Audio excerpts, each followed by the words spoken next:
Welcome, everyone, to the Right Path podcast, where being an actual author, still matters.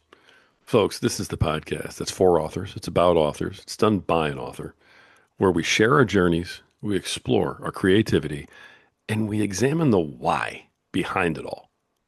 Our guest today is a chiropractic physician. He's an author and a speaker. He's a health advocate. He is the author of the best-selling book, Fitness Over 50, 60, 70, and Beyond. Please welcome to the show, Dr. Michael Guadagnino. Doc, how you doing today? Hi, Rory. How are you? Doing very well, thank you. All right, I'm better than I deserve, but I'm getting used to that, and it's great having you with us today. I'll tell you what, we have so much we can dive into. I can't wait to hear about the book. Why don't you start us off, just telling everybody a little bit about who is, Dr. Guadagnino? Thank you. I've been in practice for 33 years. I went to college, New York Institute of Technology. I received my bachelor degree in biology. Went to chiropractic college. Was actually one of the youngest people in my class, and I graduated in '91. So I've been in practice 33, going on 34 years. And wrote a book a couple of years ago. I started writing a book a couple of years ago, Okay. and we could talk about what my interest was in it. And the book was published this past year. Fitness over 50, 60, 70, beyond has a lot to do with what I do in my practice. It's a lot to do with what I see in society and helping people to be healthy and healthier as we cross that 50 threshold. Nice, nice. The right off the bat, I'm caught by the title, Fitness Over 50, 60, 70, and Beyond. I'm guessing that there's some delineation there. You're pointing out that there are differences with over 50 as opposed to, say, over 70. There are differences. I do discuss those, but the big reason, it's a funny reason. I used to do a lot of my social media, a lot of my health advocacy on fitness over 50. I took the assumption people thought you're over 50, 60, 70, 80. But people don't take that assumption. They're like, oh, I'm over 60. I need some information from, I'm over 70. I need some information. So I said, Uh, let's do the book. Let's put it all at 50, 60, 70, and beyond. that's It's as simple interesting. as that. I've Yeah. never heard that before. So it's the people themselves who are sort of categorizing themselves. So, I'm in my Yes. 50s, so I'm going to go over 50, I'm good. But when I'm 62, I'm not going to be looking for over 50 anymore. Correct. Interesting. It took the assumption. It's a lot like stand-up comedians. The stand-up comic will go to small clubs and test and test and test, and they put together their final product. Well, a lot of my social media, a lot of stuff I did in my office was fitness over 50. Oh, I'm over 60. I'm 63. I'm 74. It doesn't matter. You're over 50. So I said, you know what, let's just put it all down 50, 60, 70, and beyond. So Nice. All right. Well, I covers it appreciate all. you letting us know that. It's great. I'm glad I asked you that question. All right. Anytime. So then you're 33 years being a chiropractor, okay, and being in the business that you're in and providing the service that you provide. I see a chiropractor myself, so I've got a pretty good idea of, the sort of the natural idea behind what you guys do, treating the cause as opposed to treating the symptom, and that sort of thing, Mhm. which I love. Um, what made you want to, turn around and put some of this down in a book? Is this from your business practice? Is it, trying to reach a certain group of people? What's the goal? I've always been a fitness advocate. I've always been interested in fitness myself. As a kid, I was a black belt in karate, which I trained up and through college. And I've always been in the gym. I enjoy being exercising, gym, fitness. While we're recording this, it's a couple days before Thanksgiving. I'm running a turkey trot in my town here, a 5K. A lot of fun. Like just real fitness has always been a major part. But what I've found in my office is a lot of patients who want to get better, who want to be healthy. They just don't know how to be healthy. So I try to incorporate my book is sort of a macro explanation. It's sort of beginnerish because someone who maybe dabbled here and there throughout their course of their life, or someone who wants to start doesn't know how to start. So I've been a lot of that is what I've done in my practice. And then we had the pandemic, Hmm. and then I started reading the research after the pandemic, and how people over the age of 50 who were in better shape, better weight, took care of themselves, less medication, had much better outcomes. So to me, that says there's something to this fitness thing. You don't have to be Jack LaLanne. You don't have to be live in the gym, but just doing something to take care of yourself. So I put that down in paper. And just basically, my goal was to be a little better today than we were yesterday, a little better tomorrow than we are today. And it's not to strive on being healthy. As we age, there's a scientific term called entropy, and that word means everything leads to disorder. No matter what, you don't take care of your garden in a few weeks of the optimal weeds. Our bodies continue to age, and continue to break down. We don't have as much fluid or moisture in our joints. We don't have our bodies don't produce the same amount of chemicals. So we're constantly like that salmon, we're swimming upstream to fight it. Hmm. So I want to jot down in the book some ideas on exercise, nutrition, supplements, vitamins, some other things such as really the first chapter is positive state of mind, getting your mind to be in that positive, I can do this. Don't want to hear I'm 65, I never took care of myself. You can do something. You can do something, make yourself better as when you're 66 and 70. Always striving to be that better. So, and again, I also talk about some pretty cool things, some healthy tidbits such as saunas, ice baths, fasting, just and keep it in a really positive and light way. It's not a biology book in any sense of the manner. It's conversational.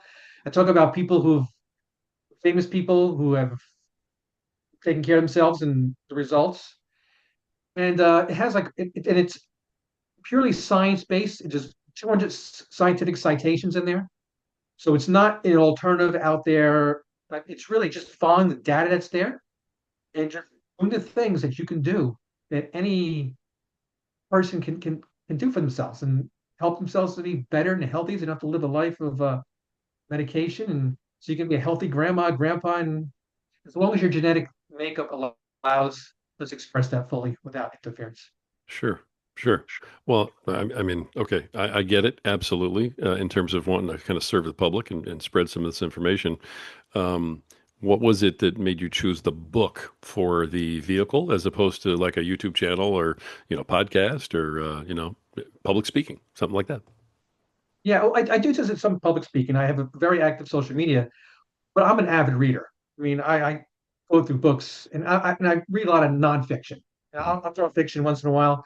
So that's just my thought process, where my mind is. And when I read, and I like books. I like to have a book in my hand. I'm not a Kindle person. I like the book. I like to write notes and highlight, and then actually 4 months later, what was I? And I go back to the book and look it up and for knowledge.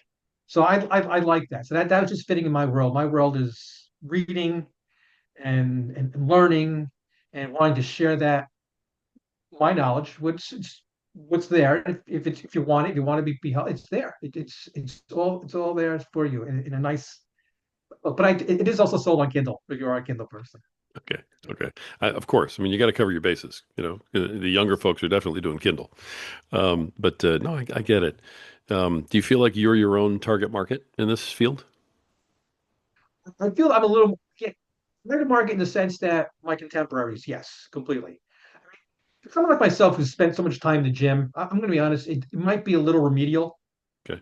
You might find something in it. I mean, I talk about even folks who say they have health issues and something wrong. I'll use an example: hip issues. They can't get out of a chair. They're wheelchair bound. There are things in there. There's chair yoga. There's something for everybody. It's not just get yourself in the gym and get underneath a bar and start bench pressing. It's really it's. And then the fitness chapter, I talk about. Of course, I talk about weightlifting. I talk about aerobics.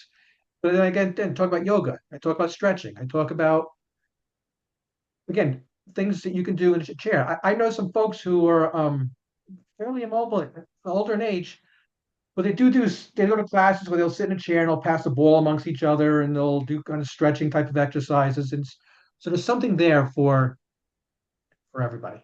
Nice. Okay. So you've been talking about kind of the movement, part, the exercise, movement, working out, that sort of thing. So clearly that's in there in a lot of different capacities, in a lot of different ways. The what else is in there? Is it nutrition advice? Does it talk about medication? What else is in the book? What's the makeup of it?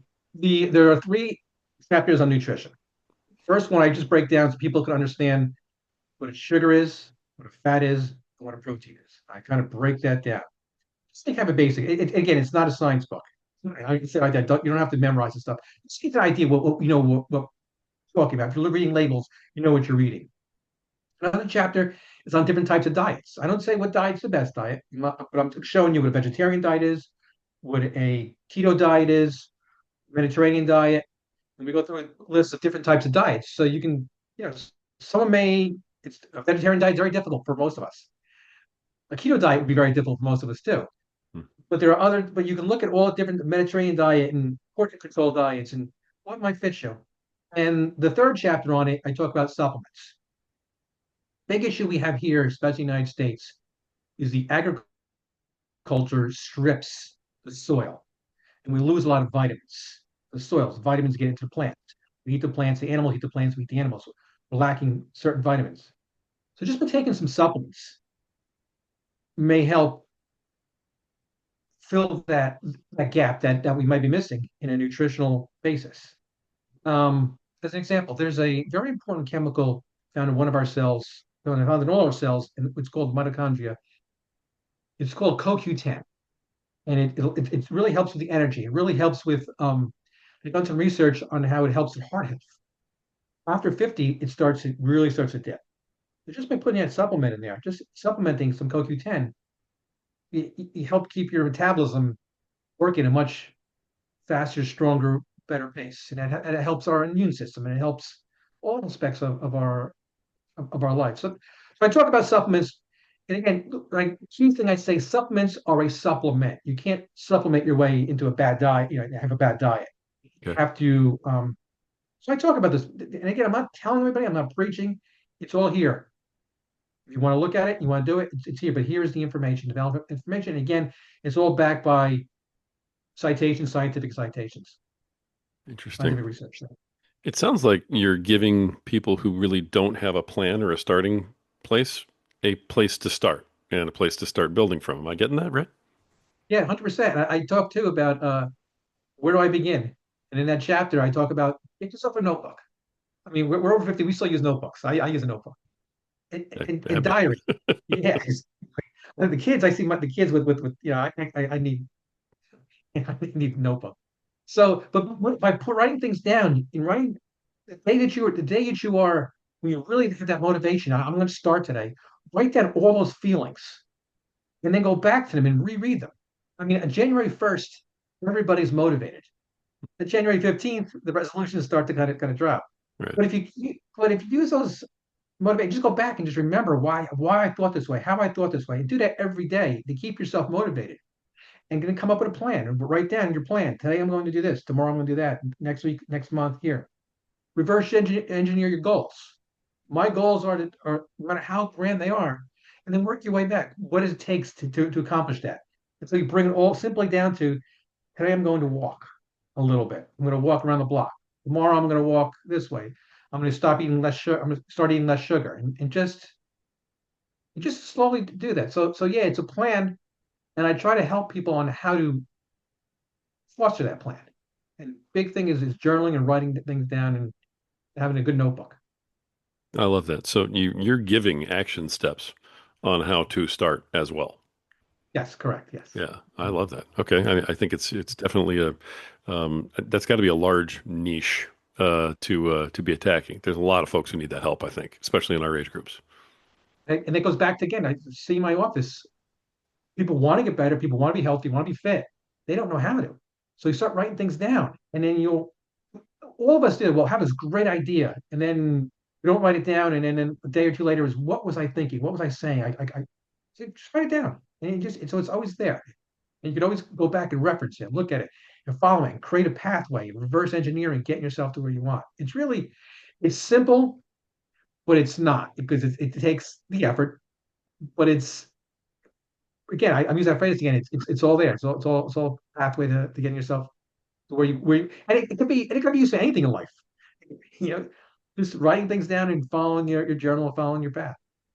Seems like a pretty underserved group also. A lot of us, I think when we get older, we go, all right, I want to feel better. So then our first instinct is, what did we do when we were 20? What did we do when we were 30? And that's all you really know is what you did back then. And that doesn't work the same when you're 50 or It doesn't. 60. No, it doesn't. No. Right. Recovery takes longer. I'm gonna say, like I said, I'm gonna run that turkey trot on Thursday. I know in Saturday I'm gonna be feeling it still. Right. When you're 20, I do that, and you go out that night. But Exactly. name anymore. Yeah. Okay. And so, I mean, that's another good reason for the book then is you're really targeting, hey, if you're starting, you haven't done it in a while, or you're starting up fresh, then this is how you do it in these age groups so that you can, go back and fight another day.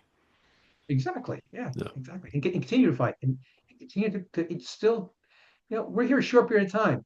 Let's make the most of it. Let's be as healthy as we can. And I also talk about on holidays and if you haven't if you go off your diet, you go off your exercise, you know you had a couple weddings, I have a wedding. I know it's gonna be tough to my son's getting married too. It's gonna be tough to stay on track those days. But there's ways that when you after you're done, how to get back. When the weekend's over and Monday rolls around and Tuesday rolls around, what I can do to get back and just kind of help kind of clean and detox your body and get yourself back in track again. So Nice. that's important. Yeah. Nice. Yeah, I failed miserably. So I I think I had will too. I had 2 and 3 weeks. I was doomed. There was no way I was getting through 2 weddings in 3 weeks without eating everything I could put my hands on God at one bless. point. Yeah. So no, I love it. Now, did I hear you say that you started the book 2 years ago?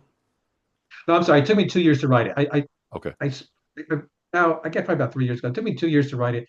When you're writing a book, I'm sure being an author, you kind of storyboard it. You write down some ideas, and the ideas become bullet points, and the bullet points become paragraphs, and then you start putting together the idea, and then you sit in front of the computer, and you say, "What was I going to say again?" But you use your notes, and you go at it. Yeah. Right. So You know, yeah. I So I was think about 2 years. I was to say, I appreciate that. I was curious going into this, conversation with you because you're a doctor, right? And I guess sort of my impression of doctors and people who are into math, science, facts, things like that, is that when you sit down to write a book, there's a method, right? And then even the way you were outlining it, it sounded like it was a very well thought out, planned method. How do you then turn and tap into the creative that you need to get to in order to write the book out? Yeah, at times you sit down at the computer and like I don't, and you just don't have it. So I just close it up, and sometimes it's on the treadmill. It just comes to me, the idea, the creativity, and then you just start. Okay, what is it? I write a couple notes down, and I get back and I start banging out those ideas, and then it just starts to flow. It's just hard to explain. It just how it flows. It, Sitting down and saying, I'm going to write this. It's just tough, but that's the thing. That's why I wrote down notes. The notes became, bullet points and paragraphs. And then I finished the book and I sent it to the publisher. And then somebody asked me about a topic and I said, I can't believe I didn't write that topic down. So I contacted the publisher. And I said, hold everything. I've got to do another chapter. And I put that chapter. I took about 4 or 6 weeks, put that chapter together and sent it to throw it in there. Nice, nice. So Okay, yeah. let's flow that way too. The publishing part of you putting your book out because that's always a hurdle that any author has to overcome. Did you go to traditional publisher? Was it a hybrid publisher or is it self-publishing but maybe with some help? And so with a publishing company, first I tried going the route to with the agents, and I found a struggle with that. I just did. I mean, I had no contacts at all Okay, in this space. I sent out. I wait 6 weeks. You hear nothing back. You sent, and you hear no thank you, but no thank you. And it's like, you know what? I wasn't. I said I think my book is good. So I went and looked at some private publishers, and I interviewed some of them, and felt comfortable with what was going to do. And I'm very active on social media. I know how to, I guess, say market a lot of what I do. So I felt comfortable enough to let's go and do this. So I had I guess that's considered self-publishing, having a publishing company work on it for me. The thing was proofread multiple times. I mean, I proofread it. I had a friend who's a college professor. She proofread it for me. And I asked her about the publishing agency had any contact. She goes, I know people, but it's tough. And then then I hired a science proofreader. I want to make sure all my science was right. oh wow, So yeah, so I don't mind. Each one time I had a proofreader, I told these people, beat me up. I don't care. This has got to be good. I don't really care. And they came back, and then we made sure that was right. And then the publisher again proofread it one last time. And so proofread infinitum. So it's Wow. I mean, that's thorough. You got to appreciate what goes into that. So, did someone give you that idea to go find this specific, editor, proofreader for the topic? Like you said, a science-based person who understood that? yeah, not so much. It was well, one friend who's a college professor told me she said I'm reading some of the stuff. I don't really know what you're saying, but I know what you're saying. I know, and she worked on like sentence grammar and that kind of stuff. She says, and then that made me think I should get someone who knows what I'm saying. Yeah. And I got someone with a science degree who's a proofreader in this space, and they spent a few weeks doing it and sending me stuff back and going back and forth, and I was pretty pleased. It was pretty good. It was it didn't really change much, but yeah, I thought that was important. It had to be again. If you're putting out science, if you're writing a nonfiction book, it's got to be truthful. There's a creativity to it, but it has to be truthful. I can't say, especially again with science, you can't say things that are just out in left field that are not, even if it's named that far out. It has got to be uh, fact based, Yeah. and that's why it was important for me to at least do all these. My citations are come from the Lancet, the American Medical Association, Harvard, Cleveland Clinic. They're all, and so I need to make sure it was all. And to be good, to be right, it had to be. You had to get that part of it right, and Yeah. so that's why it was important to me. That's excellent. I mean, that's brilliant, frankly. And it's great advice to anybody who's listening to this. That accuracy is what I assume gives you the credibility then in the book. Yeah, I would agree. So, I mean, Yeah. anything there, science is meant to be challenged. Well, I have the citations to back it up. So you're challenging me, you're also challenging the citations, which is fine. Science is meant to be confrontational. It really is, and that's why when someone publishes not a book, but publishing a paper, no matter what it's on, it needs to be challenged by another. Someone else needs to read it and give the thumbs up or thumbs down, and then that's how science and science research works. So I could write a book knowing that some of the stuff that came out of the Lancet, the AMA, et cetera, was passed the sniff test and was good data. Mhm. And that's, like I said, that's an absolutely great recommendation to folks to, kind of look into that for any sort of specialization, I think, but Yes. especially for the medical field, where the accuracy is really necessary like that. Oh, completely. Yeah. And again, in my book, I say I'm not here to diagnose anything. I'm not here to, if you're on medication, I said several times, you have to talk to your physician. This is a general macro explanation of how someone can get better. If you Right. if you bring the book to your physician who you're on medication with, I'm sure they can work with it and say, yeah, you can do this, you can't do this. But it's yeah, it's important. You really again back to the if you're writing a nonfiction book, there's a level of creativity, but it's got to be a level of accuracy. Nice. And yeah. How did you go about balancing that in a nutshell, what you just said, that in terms of, you want to have some creativity to keep it, fun and interesting for the reader, right?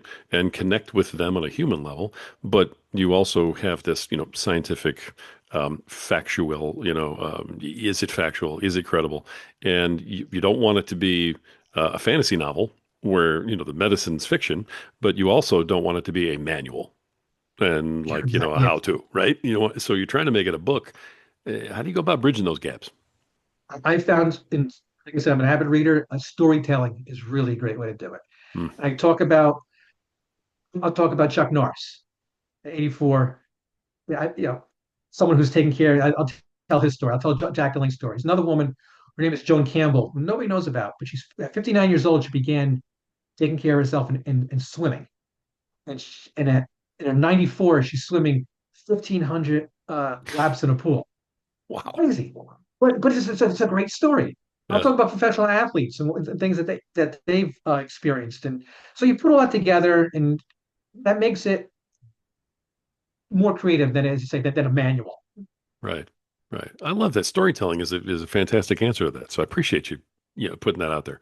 Um, Whenever somebody writes a book, and really any kind of book, I think that there's always, as you're writing it, you end up writing it to someone or for someone, or at least there's someone in mind. So Who did you write this book to slash for? That's a great question. Well, the book is dedicated to Gen X, and we are it is because we're the generation that yeah, we're the generation that was 30 at 20, and we're still 30 at 50. Right.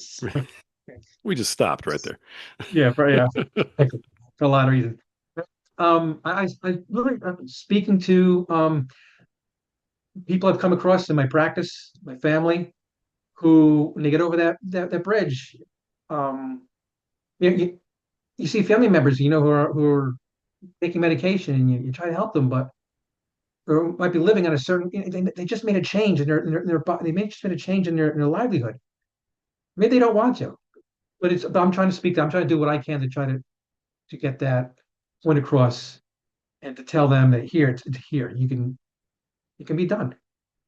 And again, we only come through this lifetime once. Let's do it and express ourselves in the most healthy and the most positive way possible. Nice. When you decided you were going to write a book, I think all of us also, when we go into writing a book, we have this sort of vision, of us with the finished book, and maybe we're on stage or something, or maybe we're accepting an award, maybe we're just throwing cash up in the air. We all have an idea of what it's going to be like when we get to publishing and it comes out and so on. Um, you've been through the whole thing. You started it, you published it, you put it out. So, how did your initial vision of what this is going to be like when you first started, how did that end up different from how it really was when you got through the whole process? Yeah, yeah, you got to hustle. Once the book is out, there are so many books, so much competition. They can be cynical and say nobody cares, but people do care. But it's just you just really have got to you just put a book on Amazon, just leave it. It's no one's you got to now tell the story. And I'm thankful for people like yourself allow me to tell a story about the book. So to me, the book's important. I feel it's a lot of important information in there that need to get out. So I don't see this as a marketing on being on your podcast or other podcasts or my social media. I feel I need to get this information out because I want to make a difference. I want grandparents to be around. But when I go past the park and I see a grandfather having a catch with with his grandson, I'm like, that's what we all want. We all want that. That's my goal. So I feel it's so how is it different? It's just it's a lot of work, a lot of hustling. It's a labor of love. That's what's important. There you go. I love that.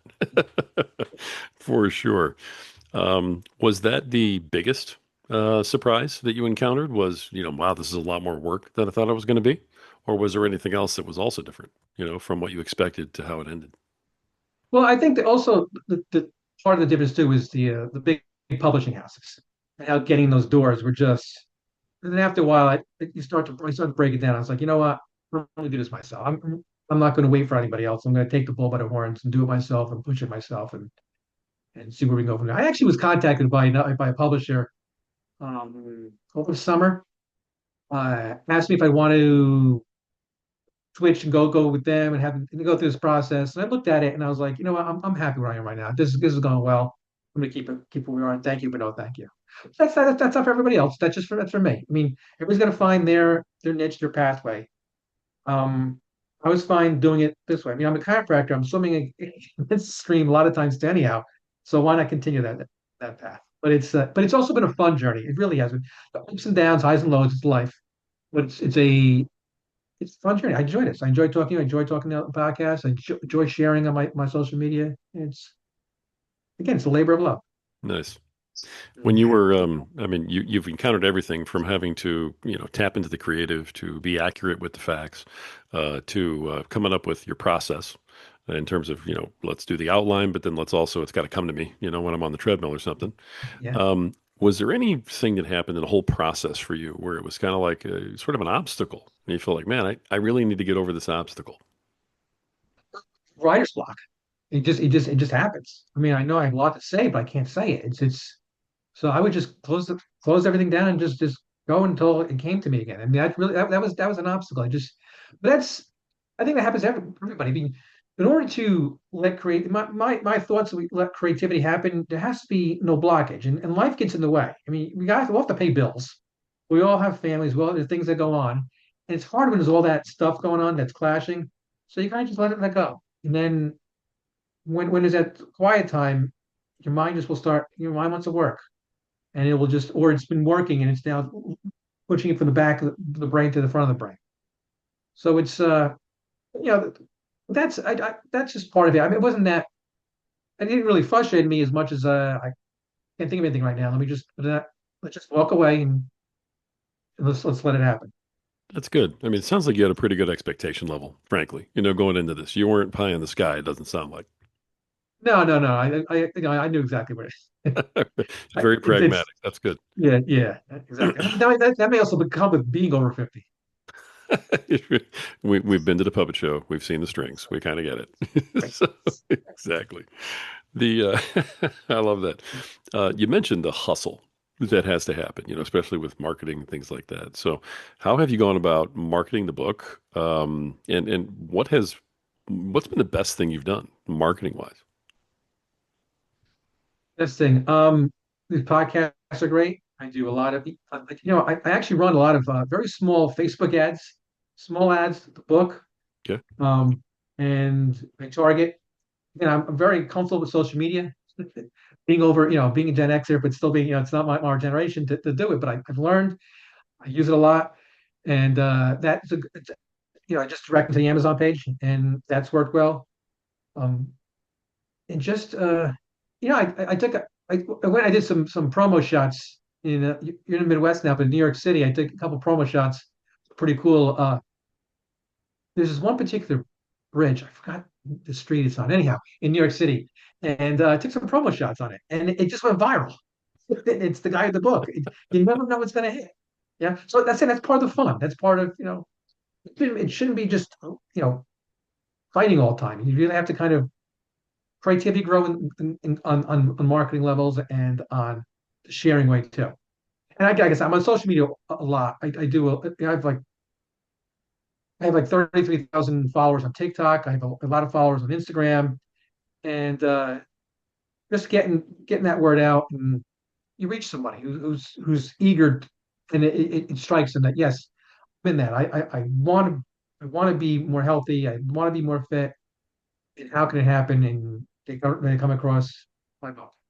Nice. Yeah, I love that you've been doing the organic marketing, but also doing some of the paid ads too. You've been putting yourself out there doing both, being fairly aggressive, it sounds like. Yeah, I'd say that. Yes. Yeah, I love that. Okay. And you're doing podcasts. Yes. Okay. All I try right. to do a podcast a week, and which is pretty cool. We get a lot of different people. I'm enjoying it. Yeah, and a pleasure meeting you today. Yeah. Well, I appreciate it. Pleasure's mine. What's been your favorite part about being on podcasts? You know what? To be honest, in the beginning, it was kind of like a tight, everything's gonna be perfect, and Hmm. then you realize it's just a conversation. It's just talking about the things that I like, that I know, Right. and like I have no notes in front of me right now. In the first couple of podcasts when I started this, I had notes everywhere. I have nothing. I just showed up, called in, and let's talk. So I enjoy just talking to people about what I love, and hopefully sharing with people who are interested in watching your podcast. Whether Right. that be the writing or the actual or the book, the topic of the book, it's a lot to share. And again, as someone who reads nonfiction, who's someone I watch documentaries and watch podcasts, it's information. It's just information there to help people. So that's what we're all looking to do, to help other Nice. people. All right. Like I said, very pragmatic way of looking at this, from the get. So, kudos to you for having Thank you. that mindset going into it. I think it's probably why it's being so successful for you.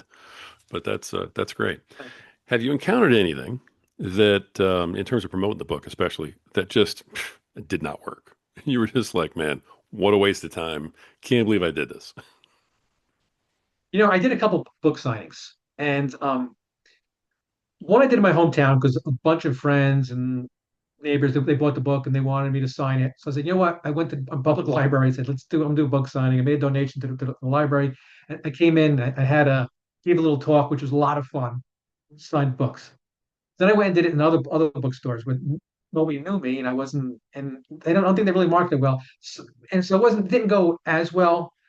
Um, One particular bookstore they do readings, so I read a lot of fun. It was reading. They were into it. You didn't sell any books. So it's like, yeah. I'm in for a good time, Ouch. but yeah, but you gotta find a niche. Yeah. I love that. All right. The let's go back to the publishing part of this for a minute because you brought something up and we kind of just glazed right over it because we were talking about so many other things. But you mentioned that when you started, you did what a lot of us do, and that is you kind of started with like the book agent, right? Um, doesn't sound like that worked great. Doesn't sound like you had a great experience there. Can you just tell everybody what your personal experience was with looking for the book agent? Because there's a lot of folks I think who are afraid of doing that for some reason, and I just wonder what your experience was with it. Yeah. A letter. I had a letter written, and again, that was also proofread and fired off to everybody I can that work with. Anybody I can work with nonfiction, science type books, health and fitness, health and wellness. Some got back to me, some didn't. Some said they put it on to put it to put the file it away. Um, so and after a while, I'm really I was like I don't need this anymore. I'm gonna do it myself. I'm not gonna continue to wait for other people. I don't need the validation of these other people. That's how I put it to myself. Right. You know, yeah. So, and my friend who's also an author who proofread it, she said unless they come to you, it's really hard cracking that door.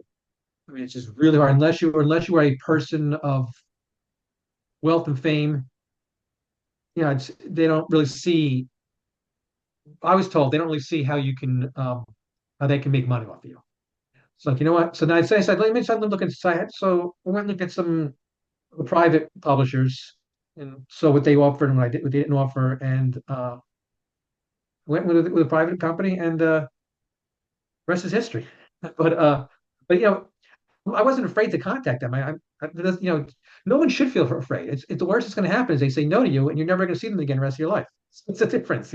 Right. Exactly. So yeah, there's no loss there. So I sent it out there, and who knows? If I do write another one, which I have a couple ideas for some other books, and I want to go that route, they actually might have my letter on file somewhere and pull it out and say, oh yeah, this person contacted us. We didn't respond, but they wrote a book. They did well, and then now they're doing something. So it might.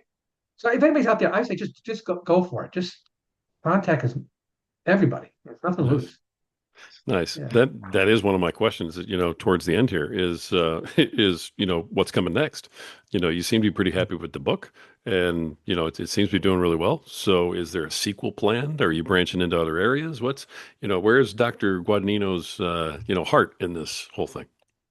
Well, I'm starting to come up with some ideas for a second book. Almost like actually two books. I hate to say it. Part two, taking it just a little bit further, little bit more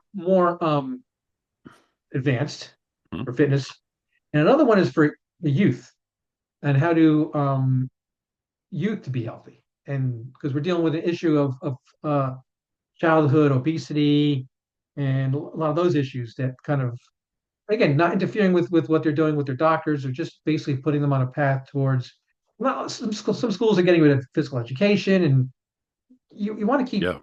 want kids to be healthy. You don't want them to develop issues in their while they're young that are going to carry for them for the rest of their lives. So I'm working on two of those. They're not. I haven't. I've just kind of written down started that process of just some notes, and when it strikes me, I'll start firing away on the computer. Nice. Nice. Well, I'm Yeah, I'm glad you seem to be kind of bitten by the bug a little bit. So I figured there was another book coming down the pike somewhere. yeah, we're working on it. All right, wonderful. Well, you're welcome back on this show when you get that next one out. So make sure you I'll take keep my advantage of number. that. Thank you. All right, Very give me a well. call. Thank you. We'll get you on. And especially I mean, a part two is always a great idea. I'm a Rocky fan, so sequels are great. Love them. Yeah, for sure. But by the same token, the childhood health thing, man, talk about an underserved area in this country that we're in today. That's amazing. We didn't talk. Yeah, we didn't talk about this, but I'm actually ending my. I've been 20 years. I've been a recreation commissioner in my Hmm. the volunteer position, and I'm the chairman for the past 14 years. It's basically we run our entire recreation program here in my hometown as a volunteer group. We have a 9-member board of directors where I'm a chair of, and I'm really involved with exercise and fitness and over the years, we built walking paths and updated a lot of the facilities for the purpose of fitness. And again, this turkey trot, we'll go back to the turkey trot I'm doing on Thursday. It's a fundraiser for that. We want to get people out and exercising Thursday morning. So on Thursday when you eat, you did your exercise, a lot of exercise. But yeah, so fitness is just it's a really important thing as you mentioned for the kids, and I've been on the forefront of doing that in a small part, but in my hometown. That's great. I mean, especially when you can give them that sort of that framework to work with it. Like Yeah, here's this run. I'm guessing slash walk for yeah. folks like me who can't run. Just get yourself through it. Yeah, Right, you have all exactly. day to get yourself. Yeah, having that set out there, then it gives people kind of a something to work towards. Gives them a Yes. goal to work. Mhm. Yeah, I love that. I really do. You also, and I don't want to miss this either, but you're also a black belt. On top of everything else, you're a black belt. What discipline? I was Shorin karate. It's a Japanese style. Hmm. I was really into it as a kid, a teenager, into college, pre-med, and when karate school started, it kind of did that. So I still do some personal training with it, but I don't train in a particular in school anymore. But yeah, it really helped give me that pathway to being healthy. And I think back to things I was able to do as a kid, and I said, oh, because I was training karate, I was able to do these things because of.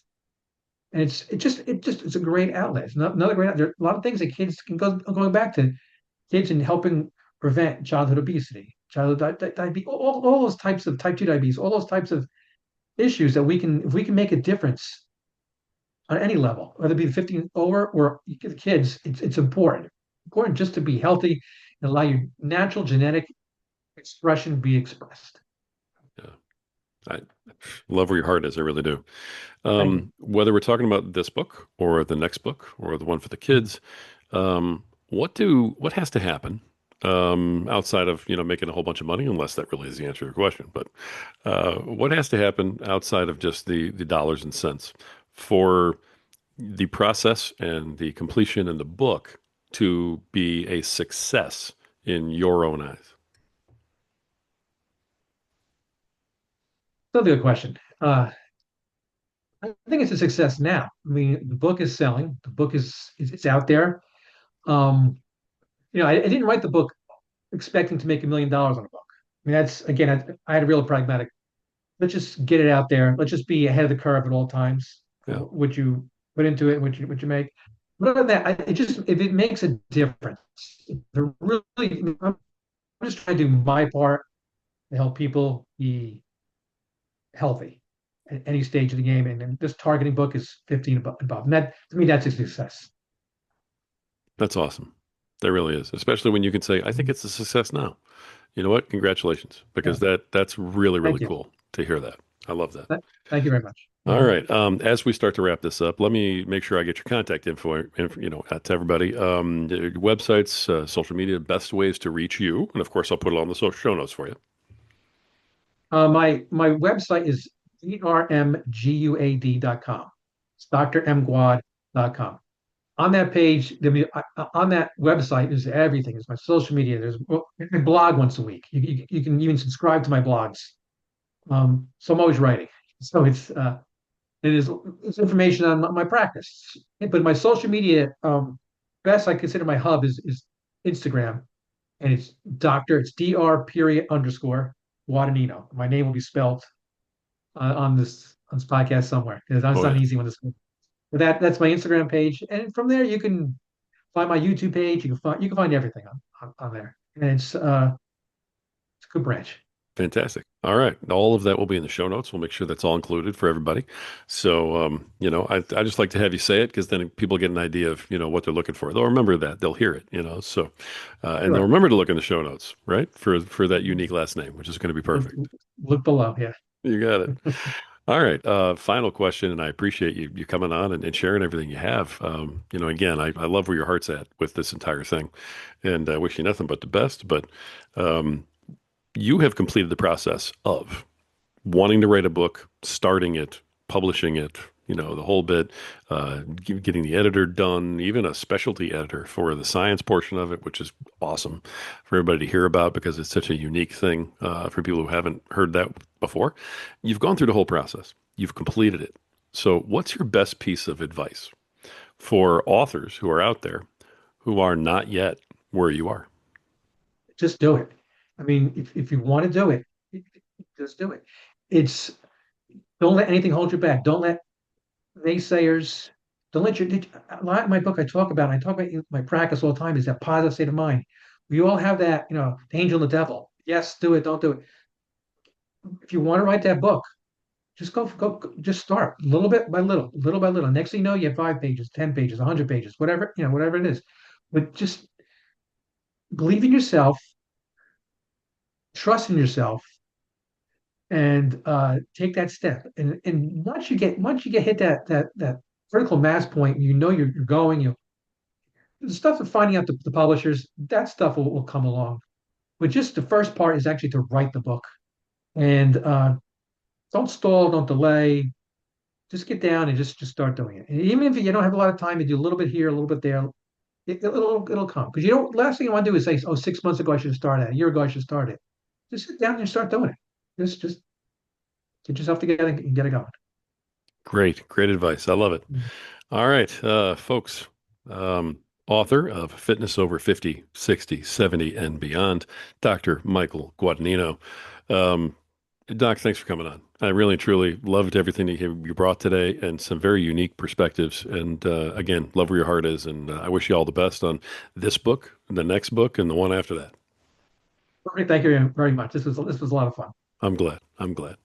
Folks, this has been another episode of the Right Path Podcast, where the truth still counts and words still have power. This is the place where authors know that every page is a step forward. So let's lift each other up. Let's dust ourselves off and let's move forward together.